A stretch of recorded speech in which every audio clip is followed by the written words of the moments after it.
혹시 여러분은 나무꾼 하면 가장 먼저 생각나는 것이 무엇입니까? 네, 그렇게 답이 나올 줄 제가 알고 미리 원고에다가 맞습니다. 10중 8구 선녀라고 대답할 겁니다. 그렇게 원고에다 적어놨습니다. 현대인이 생각하는 나무꾼은 옛날 동화책에 나오는 동화책에서나 볼 수 있는 그런 존재이기 때문에 그럴 것입니다. 그러나 저는 선녀보다 어릴 적 산에서 나무하던 저의 모습이 먼저 떠오릅니다. 나무꾼 그러면. 중고등학생 시절 제가 부러워했던 동네에 제가 부러워했던 집 중 하나가 장작을 가득 패서 쌓아놓은 집입니다. 그만큼 나무하기가 힘들었기 때문일 것입니다. 장작 중에서 최고는 참나무 계열입니다. 그 안에 나름의 그 기름기가 있어서 잘 탑니다. 다음으로 좋았던 것이 소나무 계열입니다. 장작 몇 개만 아궁이에 넣어 놓기만 해도 큰 솥에 소 먹일 죽을 끓여야 하는데 큰 솥 장작 몇 개로 그냥 소죽을 다 끓일 수 있을 정도였습니다. 그러나 우리 집은 그렇게 장작들을 쌓아 놓을 만한 여건이 되지 않았습니다. 장작이 될 만한 나무를 할 장소가 마땅치 않습니다. 힘도 세야 하고 또 장비도 좋아야 하고 튼실한 경운기도 있어야 하고 또 경운기 운전도 산길을 운전해야 되기 때문에 잘 해야 합니다. 가난한 집에 아직 어린 학생에게 장작 나무 해오기란 사실상 불가능합니다. 뿐만 아닙니다. 당시만 해도 산림을 보호하는 법들이 갈수록 강화되고 있던 때였기 때문에 나무 잘못하면 벌금 엄청 맞아야 했었습니다. 산 주인일지라도 함부로 장작을 벨 수 있을 큰 나무를 벨 수 있을 그럴 수가 없었습니다. 그러니까 저에게 가득 쌓아놓은 장작은 그림의 떡이었습니다. 주로 하는 나무가 솔잎, 깔비라고 불렀습니다. 솔잎, 잡목들이었습니다. 그런데 그것도 여의치 않았습니다. 그 깔비가 소나무 솔잎이 나무에 거름이 된다고 그것도 하지 못하게끔 법적으로 통제를 했었습니다. 산 주인들이 도로 입구에서 감시하는 경우가 많았습니다. 이것도 저것도 안 될 때는 가시에 찔리면서 그 아카시아 잡목들 그것을 베어서 묶어서 가져왔습니다. 어쩔 수 없을 때는 아카시아 큰 밑둥도 자르면 안 됐기 때문에 작게 자라는 잡목들 어쩔 수 없을 때는 그것을 나무로 했습니다. 아카시아 잔가지는 화력은 좋지만 오래 타지 않습니다. 아궁이에 집어넣기 위해서는 한 번 더 잘라서 5, 60cm로 잘라서 묶어서 따로 한 번 더 작업을 거쳐야만 불 뗄 수 있었습니다. 투입된 노동력에 비해서 효율이 떨어지는 뗄감입니다. 장작 잔뜩 쌓여있는 집들이 얼마나 부러웠겠습니까? 여름 산의 무성한 칡능쿨을 보셨을 것입니다. 칡이 무성한 곳에는 아름드리 큰 나무까지 칡능쿨에 휘감겨서 꼼짝을 못합니다. 겨울이 되면 그 무성한 잎은 없어지고 앙상한 그 칡능쿨만 잔뜩 보입니다. 여러분, 뗄감을 위해서 이 칡능쿨을 잘라가면 어떨까요? 수풀에 해를 끼치는 나무이기 때문에 산림청에서도 좋아하고 또 산 주인도 좋아할 것입니다. 뗄감으로 칡능쿨을 베어갈 거라면 산 주인이나 산림청 직원 눈치 보지 않고 마음껏 나무해도 됩니다. 그러나 그 어떤 나무꾼도 뗄감으로 칡능쿨을 잘라가지는 않습니다. 고생은 고생대로 하고 옮겨 나르기도 힘들고 화력은 좋지 않은 놈이 빨리 타버리고 그리고 온기도 오래가지 않습니다. 누군가가 잘 잘라서 갖고 가십시오 해도 굳이 산까지 올라가서 지게에 지고 그걸 갖고 내려오지 않을 것입니다. 그래도 산 주인 입장에서 그 칡능쿨을 없애야 한다면 눈바닥에서 태워버리는 것, 그것이 가장 현명한 방법일 것입니다. 오늘 본문에 포도나무가 나옵니다. 구약 성경에서 포도나무는 이스라엘에 대한 비유로 자주 사용됩니다. 하나님께서 하나님의 포도나무인 이스라엘을 향해서 내 아들이다, 내 장자다, 내가 나의 영광을 위해 창조한 자다, 그렇게 부르셨습니다. 포도나무가 그렇게 귀한 이유가 무엇입니까? 풍성하고 탐스럽게 맺히는 열매 때문입니다. 그 포도로 여러 가지 여러 가지 음식들을 만들 수 있기 때문에 더욱 귀하고 중요합니다. 포도나무가 어떻게 생겼습니까? 우리 모두 잘 압니다. 한 개의 나무에서 굵은 원줄기에서 능쿨이 무수히 나오면서 좌우로 자라가는 그런 형태의 나무입니다. 칡과 비슷합니다. 아까 말씀드렸던 칡과 자라는 형태가 매우 비슷합니다. 그러나 칡이 이스라엘에 비유되지는 않습니다. 칡은 포도와 같이 탐스럽고 귀한 열매를 맺지 못하기 때문입니다. 지난주 에스겔 3장을 본문으로 전하면서 당시 시대적 배경이 에스겔이 바벨론 2차 포로로 끌려온 지 5째 해인 BC 593년이다. 그 말씀을 드렸습니다. 오늘 본문 15장의 배경은 지난주 본문 3장으로부터 약 1년 정도가 지난 때입니다. 유다의 상황이 암울하지만 아직 예루살렘과 예루살렘 성전까지 무너지는 그 유다가 완전히 망하는 그때는 오지 않았을 때입니다. 바벨론의 강력한 마지막 포위 공격이 아직 남아있던 그런 때입니다. 이제 본문으로 들어가겠습니다. 오늘 본문이 크게 어렵지는 않습니다. 이사야 선지자도 예레미야 선지자도 그리고 시편 기자도 오늘 본문과 비슷한 말씀을 선포했기 때문입니다. 그래서 우리에게 친숙하고 읽기만 해도 말씀의 의미 상당 부분 이해할 수 있었을 것입니다. 그렇지만 그렇기 때문에 우리는 더욱 집중해서 되새겨야 합니다. 반복되는 성경 말씀은 그만큼 중요하기 때문에 반복되는 것입니다. 1절, 6절 그리고 8절을 보십시오. 1절, 6절, 8절 여호와의 말씀이 내게 임하여 이르시되 주 여호와께서 이같이 말씀하셨느니라. 나 주 여호와의 말이니라.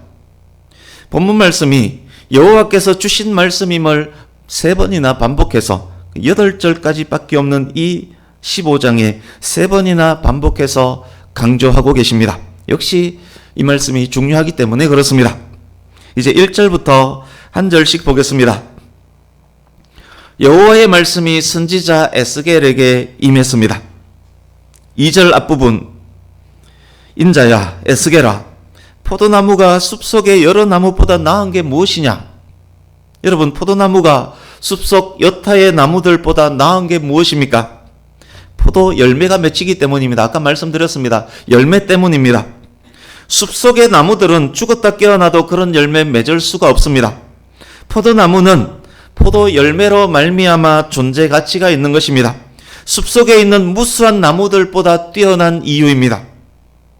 이스라엘이 주변 강대국들보다 존재 가치가 뛰어난 이유가 무엇입니까? 이스라엘이 포도나무에 비유되는 이유가 무엇입니까? 그들이 하나님의 선민, 하나님께서 택하신 백성이기 때문입니다. 그들에게 하나님의 약속, 하나님의 언약이 있기 때문입니다. 그들이 하나님의 아들, 하나님의 장자, 하나님의 영광을 위하여 창조된 자이기 때문입니다. 이스라엘은 그래서 주변의 그 어떤 나라들보다 귀한 나라인 것입니다.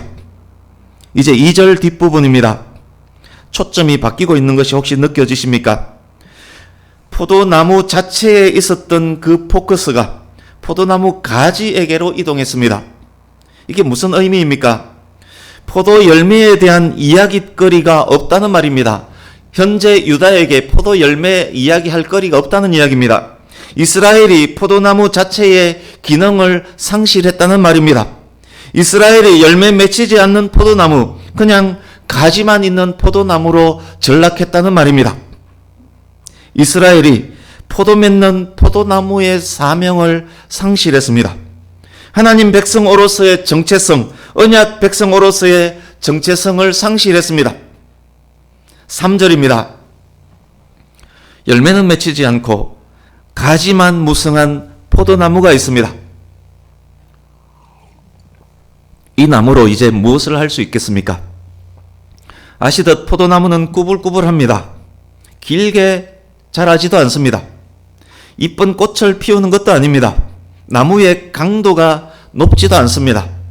원줄기도 굵지 않습니다. 그것으로 집 짓는 목재는커녕 텐트 지주로도 사용할 수 없습니다. 그것으로 옷걸이조차 만들 수 없습니다. 그렇다고 꽃이 아름답지 않기 때문에 관상용으로 키울 수도 없습니다. 4절 5절 그렇다면 포도나무 가지를 무엇에 쓴다는 말입니까? 여러분이 나무꾼이라면 이 포도나무를 가져가겠습니까? 치렁치렁 얽혀있는 등굴을 걷어서 잘라서 접어서 묶어서 집으로 가져가서 땔감으로 쓰겠습니까? 저라면 절대 안 가져갑니다. 찍는 콜이나 다를 바 없습니다. 고생은 고생대로 하고 화력은 좋지 않습니다. 아궁이에 잘못 쑤셔 넣다가는 아궁이만 부십니다. 누군가가 불 떼기 좋게 토막토막 잘라서 아궁이 앞까지 딱 배달해 준다면 몰라도 그 밭에까지 가서 자르고 묶어서 집으로 옮겨오는 그 수고 하지 않습니다. 노동력 낭비입니다.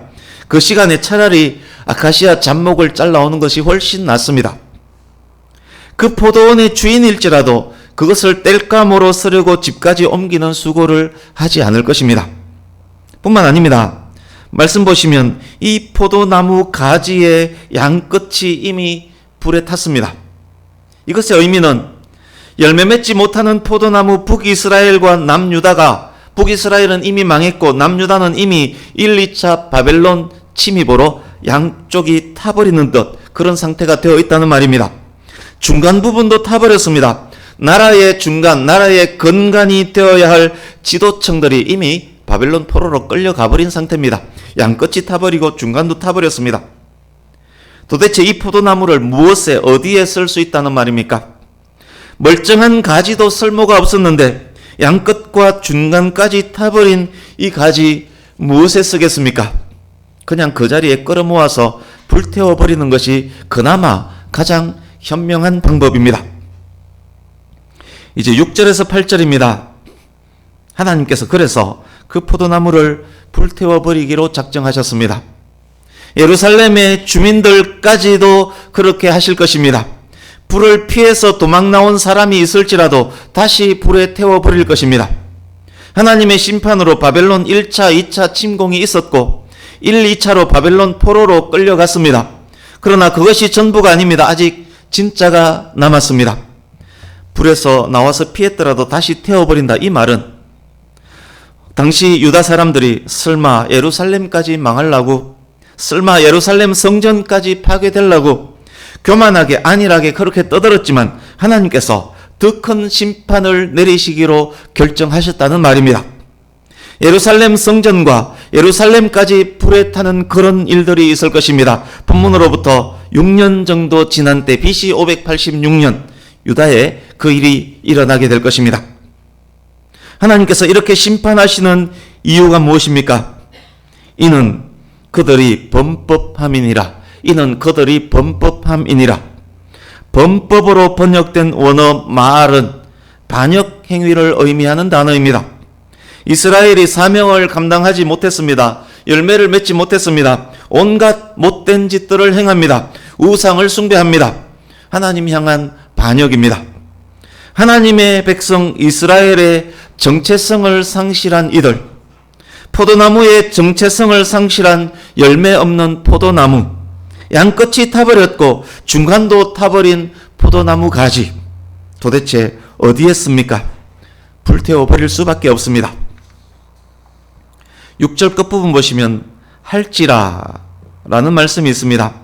할지라로 번역된 원어의 시제가 완료 시제로 되어 있습니다. 미래에 일어날 일인데 완료 시제를 사용했습니다. 하나님 말씀 안에서 이미 이루어진 일이란 말입니다. 확정된 심판이며 피할 수 없는 심판이란 말입니다. 하나님께서 예루살렘 성전까지 불태워버리기로 작정하셨다는 말씀입니다. 도대체 이스라엘이, 하나님의 백성 이스라엘이 어쩌다가 이런 꼴이 된 것입니까? 이유가 무엇입니까? 우리가 간과할 수 있는, 그렇지만 중요한 이유 하나를 본문이 밝혀줍니다. 2절 보십시오. 포도나무가 있고 숲속에 여러 나무들이 있습니다. 아시듯 포도나무의 가치는 포도 열매를 맺는 것에 있습니다. 그렇다면 숲속 여러 나무들의 가치는 무엇에 있습니까? 곧게 바르게 잘 자라서 건축용 목재가 되는 것입니다. 필요에 따라 땔감용 장작이 되는 것입니다. 그러니까 포도나무와 숲속 나무들은 그 쓰임새가 완전히 다릅니다. 차원이 다릅니다. 정체성에서 차이가 완전히 납니다. 6절을 보십시오. 그런데 포도나무가 지금 어디에 있습니까? 내가 숲풀 가운데 있는 포도나무를 불에 던질 땔감이 되게 한 것 같이 포도나무가 울타리 안 농장에 있지 않고 숲풀 가운데에 있습니다. 숲속에 있는 야생 포도나무를 상상해 보십시오. 농부의 손길에서 떠난 포도나무를 생각해 보십시오. 열매가 없어진 지 오래되었습니다. 그나마 열리는 열매들은 먹지 못하는 들포도입니다. 열매 없는 포도나무 능쿨이 무엇으로 존재감을 나타낼 수 있겠습니까? 건축자재 땔감으로 존재감을 나타낼 수 있습니까? 참나무와 견주겠습니까? 소나무와 견주겠습니까? 아카시아와는 견줄 수 있겠습니까? 어림도 없습니다.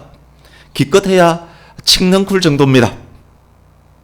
하나님의 백성 이스라엘이 하나님을 왕으로 모시기를 싫어했습니다. 사무엘상에 나오는 내용입니다. 그래서 사무엘에게 자기들의 왕을 세워달라면서 조릅니다. 그때 이렇게 졸랐습니다.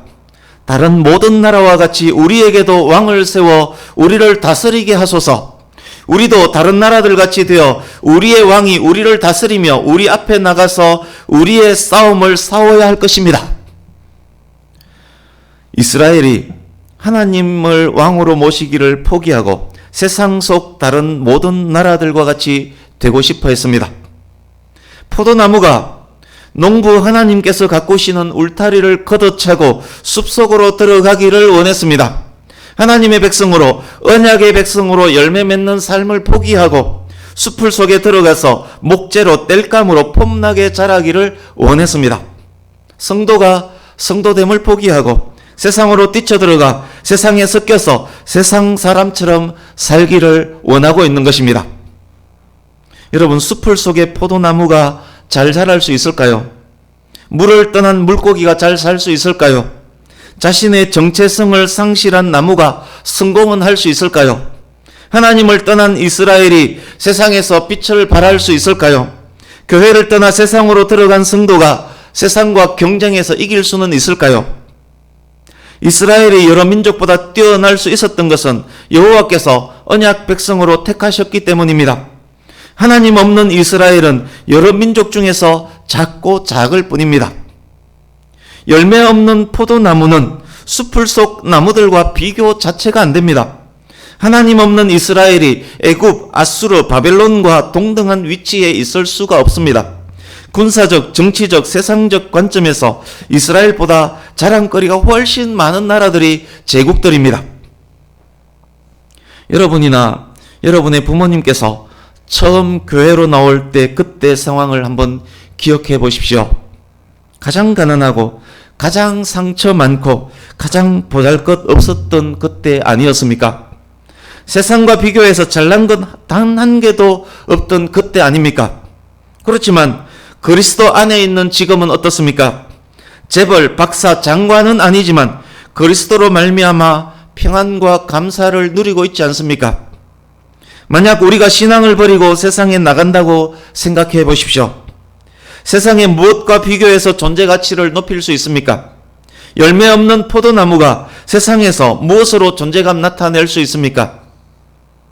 이스라엘이 여호와의 언약으로부터 떠나서 열방 속에서 존재하려고 했습니다. 열방 중에 하나처럼 되고자 했습니다. 그래서 열방들처럼 우상을 섬겼습니다. 하나님을 떠나 열방 속에 있는 이스라엘이 무엇을 할 수 있었습니까? 이리 치이고 저리 치였습니다. 아수르에 의해서 망했습니다. 바벨론에 의해서 1, 2차 침공받았습니다. 1, 2차 포로로 끌려갔습니다. 양끝이 불타고 중간도 불탔지만 그래도 깨닫지 못하고 여전히 회개하고 있지 않습니다. 결국 몽땅 불태움 당합니다. 이제 말씀을 마무리해 가겠습니다. 여러분, 하나님께서 저와 여러분을 구원하시고 자녀 삼으신 이유가 무엇입니까? 구원하심의 가장 큰 이유가 우리를 천국에 보내기 위한 것, 그것일까요? 그렇지 않습니다. 만약 그것이 가장 큰 이유고 급박한 이유였다면 우리를 구원하시자마자 우리를 바로 천국으로 보내셨을 것입니다. 로마서 7장 4절을 제가 읽어드리겠습니다. 잘 들어보십시오. 내 형제들아, 너희도 그리스도의 몸으로 말미암아 율법에 대하여 죽임을 당하였나니 이는 다르니 곧 죽은 자 가운데서 살아나신 이에게 가서 우리가 하나님을 위하여 열매를 맺게 하려 함이라. 예수 그리스도를 통해서 구원받게 하시고 구원받은 우리가 예수 그리스도에게로 가서 하나님을 위하여 열매를 맺게 하시려고 우리를 구원하신 것입니다. 우리를 하나님의 포도나무로 택하신 이유는 우리 포도나무에서 귀한 열매를 얻기 위함이라는 말씀입니다. 그렇다면 우리가 맺어야 하는 열매는 무엇일까요? 세례 요한이 말했습니다. 회개에 합당한 열매를 맺으라. 열매 맺지 않는 나무마다 찍혀 불에 던져질 것이다. 그때 군중들이 물었습니다. 우리가 무엇을 하리이까? 세례 요한이 대답합니다. 옷 2벌 있는 자는 옷 없는 자에게 나눠주라. 먹을 것도 그리하라. 세리는 부과된 것 외에는 거두지 말라. 군인들은 사람들을 강탈하지 말라. 거짓으로 고발하지 말라. 받는 급료를 족한 줄 알라. 우리가 맺어야 하는 열매, 회개에 합당한 열매는 바로 사는 동안에 행하는 착한 행실이란 말입니다. 두 번째 맺어야 할 열매는 영적 열매들입니다. 사도 바울이 말씀한 성령의 열매가 바로 그 열매들입니다. 사랑, 희락, 화평, 오래 참음, 자비, 양선, 충성, 온유, 절제. 이 열매가 바로 우리 포도나무에서 맺혀야 하는 열매인 것입니다. 우리 고린도전서 1장으로 잠깐 가보겠습니다. 신약성경 264페이지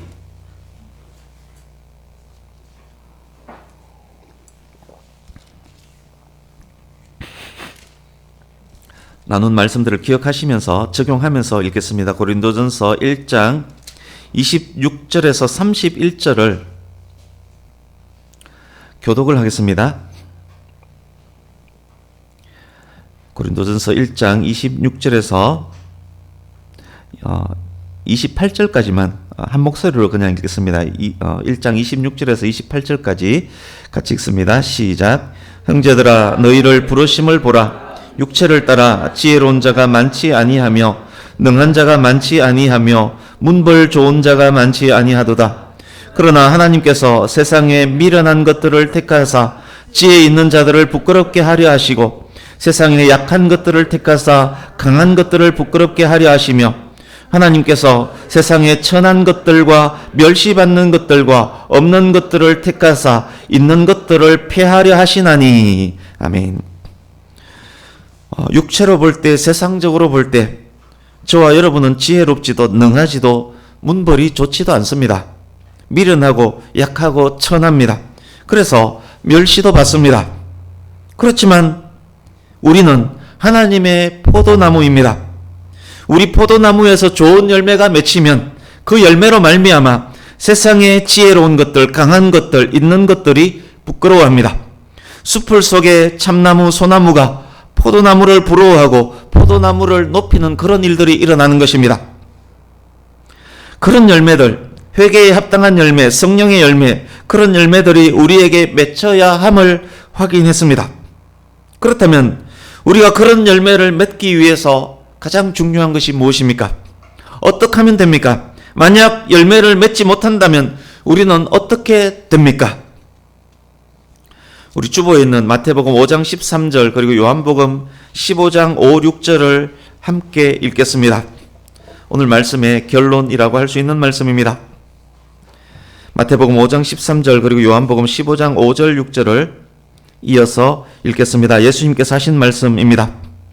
같이 읽습니다. 시작. 너희는 세상의 소금이니 소금이 만일 그 맛을 잃으면 무엇으로 짜게 하리요? 후에는 아무 쓸데없어 다만 밖에 버려져 사람에게 밟힐 뿐이니라. 나는 포도나무요 너희는 가지라. 그가 내 안에 내가 그 안에 거하면 사람이 열매를 많이 맺나니 나를 떠나서는 너희가 아무것도 할 수 없음이라. 사람이 내 안에 거하지 아니하면 가지처럼 밖에 버려져 마르나니 사람들이 그것을 모아다가 불에 던져 사르느니라. 아멘. 포도원 농부이신 하나님께서 우리를 참 포도나무이신 예수님에게 접붙여 주셨습니다. 성도인 우리는 예수님을 머리로 하는 몸의 지체들이 되었습니다. 어떻게 하면 좋은 열매 맺을 수 있을까요?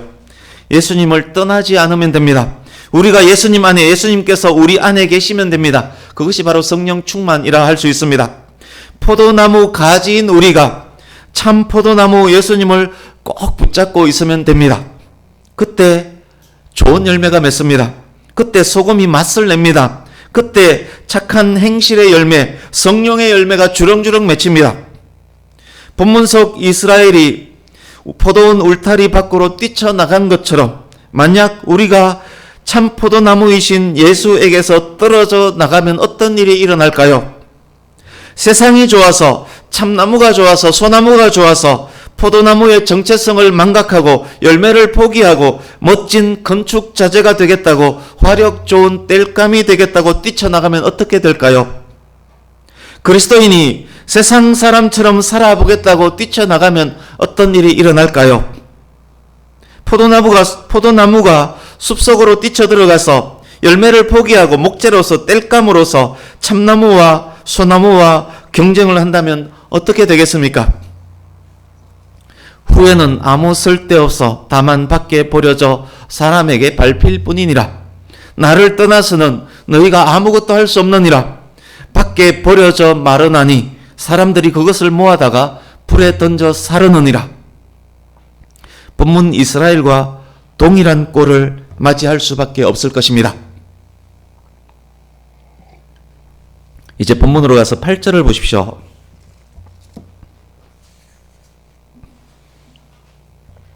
에스겔 15장 8절, 내가 그 땅을 황폐하게 하리니 이는 그들이 범법함이니라. 이스라엘이 열매 맺지 못하는 포도나무가 됨으로 인하여 하나님께 반역함으로 말미암아 그들 삶의 터전이 황폐해졌습니다. 이제 이 말씀을 반대로 한번 생각해 보겠습니다. 이스라엘이 하나님을 향해 좋은 열매를 맺었다면 어떻게 되었겠습니까? 이스라엘이라는 포도나무가 좋은 포도송이 주렁주렁 맺었다면 어떻게 되었겠습니까? 내가 그 땅을 평화롭고 번성하게 하리니 이는 그들이 좋은 열매를 맺음이라. 하나님께서 그렇게 말씀하시고 그렇게 행하시는 것 당연하고 당연하지 않겠습니까? 그렇습니다. 좋은 열매 맺는 성도의 삶과 삶의 터전은 평화롭고 번성하는 것입니다. 하나님께서 하나님의 영광을 위해서 그렇게 만들어 주시는 것입니다. 그것이 또한 성경의 약속입니다. 말씀을 마칩니다.